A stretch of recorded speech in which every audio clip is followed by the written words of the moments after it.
जय मसीह सबैजनालाई। हामी दाजुभाइ आज सिन्धुली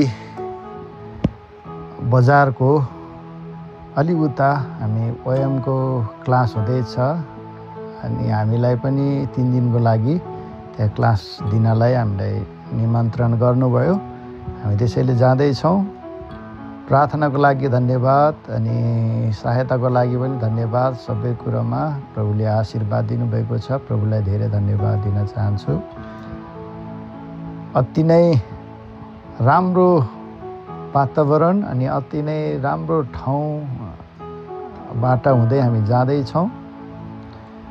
हेर्नुहोस्, यो खेत बारी पाखाहरूको बिचबाट हामी अति नै आनन्द तरिकाले हामी जाँदैछौँ। हाम्रो मनहरू अति नै खुसी लागिराखेको छ।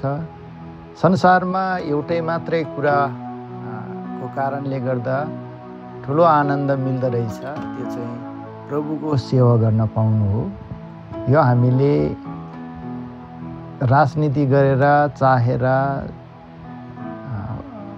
पाएको कुराहरू होइन, उहाँको अनुग्रहद्वारा पावलले भनेको जस्तै गरिकन उहाँको अनुग्रहद्वारा हामीलाई सुसमाचारको पुजारी बनाउनु भयो भनिकन भन्दछ। त्यसै तरिकाले उहाँको अनुग्रहमा हामीलाई पनि यो मौका दिनुभएको छ।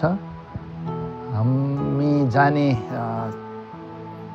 ठाउँ अनि त्यो चर्च पनि हेर्नुहोला। यी सबै कुराहरूबाट प्रभुलाई महिमा भएको होस्। त्यो ठाउँमा प्रभुको जनहरू भेटेर हामी अति नै आशिषित हुनेछौँ। अनि त्यहाँ चाहिँ सुरेश भाइ अनि त्यहाँको इन्चार्ज टिमको इन्चार्ज चाहिँ मनकुमार श्रेष्ठ लगायत अनि आमोस भाइ पावल भाइलाई हामी भेट्नेछौँ।